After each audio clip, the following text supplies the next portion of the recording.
চলে এসেছি আরও একটা নতুন ভিডিও তোমাদের সাথে শেয়ার করবার জন্য। আর আজকে আমি তোমাদের সাথে একটা রেসিপি শেয়ার করবার জন্য চলে এসেছি। কিন্তু আজকে আমি যে রেসিপিটা শেয়ার করতে চলেছি হয়তো সবার সেটা পছন্দ নাও হতে পারে, কিন্তু যারা পছন্দ করে তারা কিন্তু সত্যিই পছন্দ করে। তো কি বানাচ্ছি, হ্যাঁ দেখে নিশ্চয়ই বুঝতে পেরে গেছো, কারণ যারা ভালোবাসো এটা নিশ্চয়ই দেখে বুঝতে পেরে গেছো। এটা হলো কচুরলতি। আমি যেখানে থাকি এখানে কিন্তু কচুরলতি সত্যিই পাওয়া যায় না। আমি 4 বছর পর পেলাম, আর আমি 4 বছর পরই এটা রান্না করবো এবং খাবো। তো আগের ব্লগটাতে আমি বলেছিলাম যে আমি ওই বাজারটাতে গেছিলাম, এখানে যে বড় হোলসেল মার্কেট, তো ওখানেই আমি আগের দিন পেয়েছিলাম, হঠাৎ করেই দেখতে পেয়েছিলাম। আসলে এখানকার মানুষজন এটা খায় না বলে এখানে পাওয়া যায় না, এটাই স্বাভাবিক, তাই না? তো যাই হোক, আমি সেদিন বাজারে দেখে এটার লোভ সামলাতে পারিনি, কিনে নিয়েছিলাম।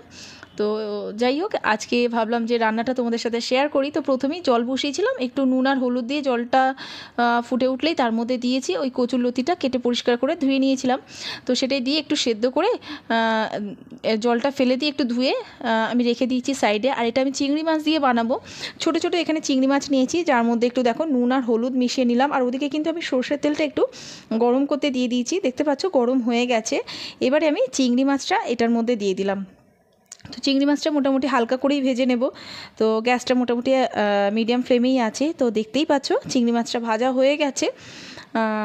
তো চিংড়ি মাছটাকে আমি এবার তুলে নেওয়ার পরে এই একই প্যানের মধ্যে আরও একটু সর্ষের তেল গরম করে দিয়ে দেবো এর মধ্যে কালো জিরে ফোড়ন, আর সাথে এর মধ্যে দিয়ে দেবো একটু আদা রসুনের পেস্ট। তো একটু আদা রসুনের পেস্টটা একটু বেশিই লাগে এটার মধ্যে। তো দেখো একটু ভেজে নিচ্ছি আমি মিডিয়াম ফ্লেমে।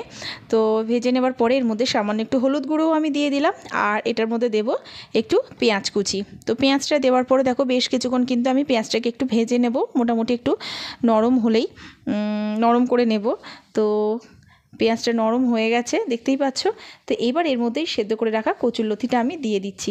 তো দেওয়ার পরে এবার কিন্তু ভালো করে আমি মিশিয়ে নেব। তো কচুরলতিটা কাটে কিভাবে সেটার ভিডিওটা আমি আর দেখাইনি। আবারও যদি আমি বাজারে পাই আমি অবশ্যই আনবো, আর তোমাদেরকে সেই ভিডিওটা নিশ্চয়ই শেয়ার করব। তো যাই হোক, দেখতেই পাচ্ছ এখানে মিডিয়াম ফ্লেমে নাড়াচাড়া করে নিচ্ছি, মানে একটু ফ্রাই করে নিচ্ছি। এরপরে এর মধ্যে নুন দিয়ে দিলাম, আর সাথে একটু চিনিটা দিতে লাগে, কারণ একটু মাঝে মাঝে একটু গলাটা কুটকুট করে, তো তার জন্য চিনিটা দিয়ে দিলাম। আর স্বাদটাও কিন্তু ব্যালেন্স করে। তো যাই হোক, ওটা মিশিয়ে নেবার পর এদিকে দেখো একটা পেস্ট বানাবো।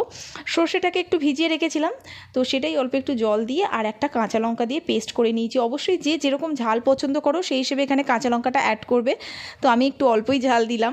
আর সাথে যে চিংড়ি মাছটা আমি ভেজে রেখেছিলাম তারই বেশ কিছুটা কিন্তু আমি এর মধ্যে দিয়ে দেবো। এটা একটু রান্নায় টুইস্ট করলাম, খেতে কিন্তু অসাধারণ লাগে। তো যাই হোক, আরও একটু জল আমি এটার মধ্যে অ্যাড করে এটাকে একটু পেস্ট বানিয়ে নিয়েছি। দেখো কালারটা চেঞ্জ হয়ে গেছে, দারুণ একটা পেস্ট বানানো হয়ে গেছে। আর এদিকে কচুরলতিটা বেশ কিছুক্ষণ কিন্তু গ্যাসেতে মানে নাড়াচাড়া করেছি। এবার ওই ভেজে রাখা যে চিংড়ি মাছটা যেটা ছিল সেটা আমি এটার মধ্যে অ্যাড করে দিলাম। দেওয়ার পরে দেখো ভালো করে একটু মিশিয়ে নিচ্ছি সময় নিয়ে। তারপরে এর মধ্যে যে পেস্টটা এক্ষুনি বানালাম সর্ষে আর কাঁচা লঙ্কা আর এদিকে চিংড়ি মাছ দিয়ে, সেটা কিন্তু আমি এবার এর মধ্যে ঢেলে দেবো। ব্যাস, এবারে কিন্তু এটাকে ভালো করে মিশিয়ে নেবার পালা। একটু শুকনো শুকনো হবে, তো গ্যাসটা কিন্তু খুব বেশি জোরে দিলে হবে না, মোটামুটি মিডিয়াম টু লো ফ্লেমে এটাকে ভালো করে মিশিয়ে নিচ্ছি। তো শুকনো শুকনো করে নেব। তো দেখতেই পাচ্ছ এটা প্রায় হয়ে এসেছে। সত্যি বলছি, একবার এইভাবে কচুরলতি ট্রাই করে দেখো, যারা পছন্দ করো। অসাধারণ লাগে গরম ভাতের সাথে খেতে, মানে আর কিছু লাগবেই না। তো যাই হোক, ভিডিওটা কেমন লাগলো কমেন্ট করে অবশ্যই জানিও। ভালো থেকো, আবার দেখা হবে।